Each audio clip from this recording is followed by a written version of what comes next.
I'm Director David Baker with the Anderson County Emergency Management Division, also a part of the Anderson County Sheriff's Office as a command staff member. I serve Anderson County as the manager and director of the Emergency Management Division, and we're located at the old Duke Energy building at 200 Blakely Street, where we're here in partnership with Anderson University. I'd like to take you inside to show you what we do here every day. This room we're in here is our Joint Information Center. Anytime we're activated for a disaster or an emergency, this would be the location where media would come, our local partners for briefings and things like that. We also utilize this room for training, where we're training our first responders as well as community members for various types of training opportunities. Here we are in our Emergency Operations Center. The Emergency Operations Center is basically the heart of our operation. And let me introduce you to Anita Donnelly. Anita is our administrative assistant here at our Anderson County Emergency Operations. I've actually been with Anderson County for 15 years. I started off as Sheriff David Crenshaw's executive assistant, and I've basically been in emergency management for approximately 14 and a half years of that. Here in the EOC, the Emergency Operations Center, a lot of what we concentrate on is when there is a county emergency. We have the heads of each of the agencies come in. This is where we can all get together, from law enforcement, debris management, water, firefighting. So anything that would be of high concern and of assistance, the heads of those agencies would be in this room where they all gather together to make the big decisions that need to be made. During a disaster and emergency, we have numerous ways we can contact our E.S.F functions. If something, for instance, occurred in the middle of the night, we could do mass notifications through dispatch or individual phone calls, depending on the need and which E.S.F functions we actually needed here. Typically, the response time to respond to the EOC here is within an hour from anywhere within the county.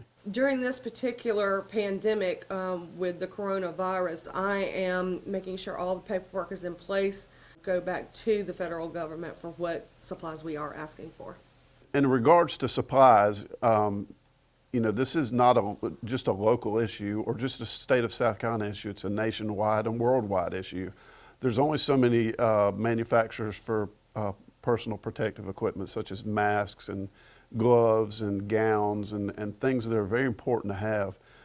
So we're competing worldwide in trying to acquire those types of equipment to push out to our local providers here in Anderson County. Let me introduce you to somebody else. This is Howard Murphy, and Howard Murphy is a part-time employee for the Anderson County Emergency Management Division, but also uniquely a professor at Anderson University who teaches emergency management. Been working with the county part-time with emergency management since 2003, so about 17 years.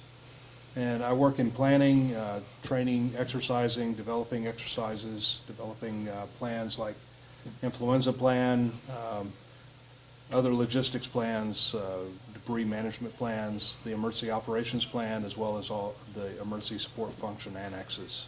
I serve as part-time deputy director for EMS and special operations within the county. And so right now I'm serving primarily as an emergency support function 8, health and medical services liaison officer, but also serving as liaison officer and L&O to other agencies, working difficult problems with the director and staff here, as well as all of our stakeholders within the county and within the region and state for developing critical plans for sheltering those with potentially positive COVID-19 and those actually tested positive for COVID-19. We are looking at every model that we can, from Centers for Disease Control and Prevention, Department of Health and Human Services, at the state level, Department of Health and Environmental Control from South Carolina. We're also looking at Department of Homeland Security, FEMA, Federal Emergency Management Agency modeling, and then all of the universities. As a team, we're looking at those models to develop and forecast what we will need in the future for equipment, pharmaceuticals. Right now I'm reviewing our pharmaceutical distribution points, dissemination points, and our pods, points of dissemination.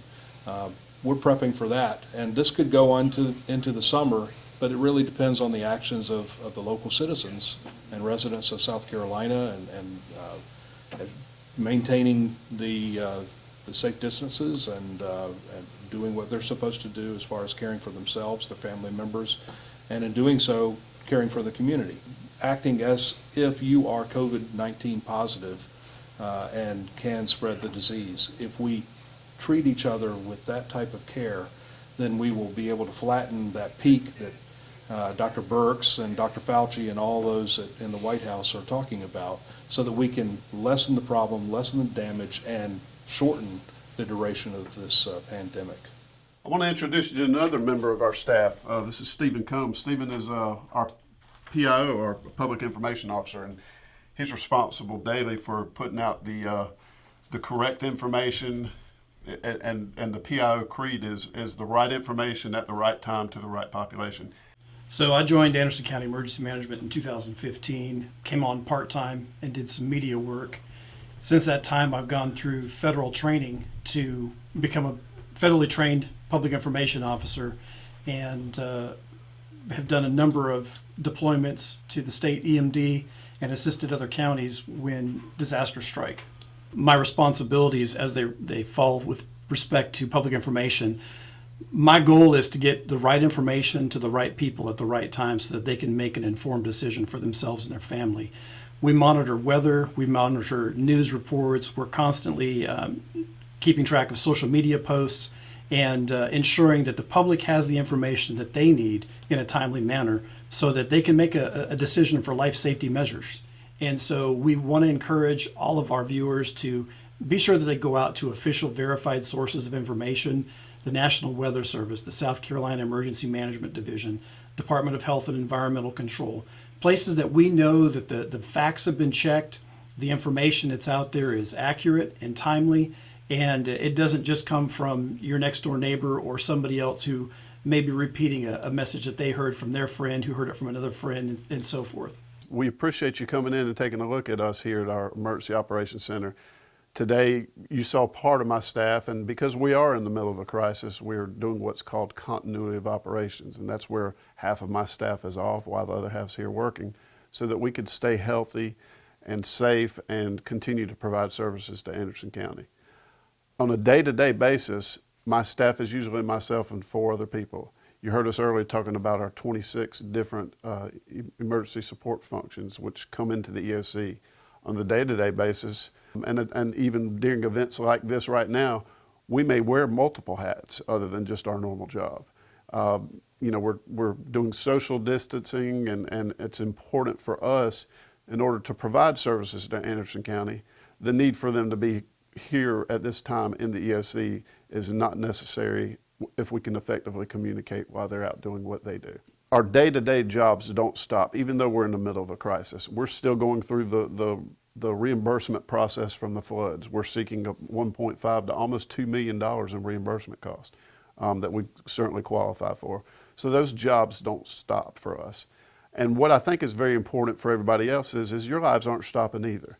And it's very important that you understand there's a beginning and a middle and an end to a crisis such as what we're going through. We're working hand in hand with our municipalities, with our other county partners, with our volunteer organizations to continue to provide services to you here in Anderson County.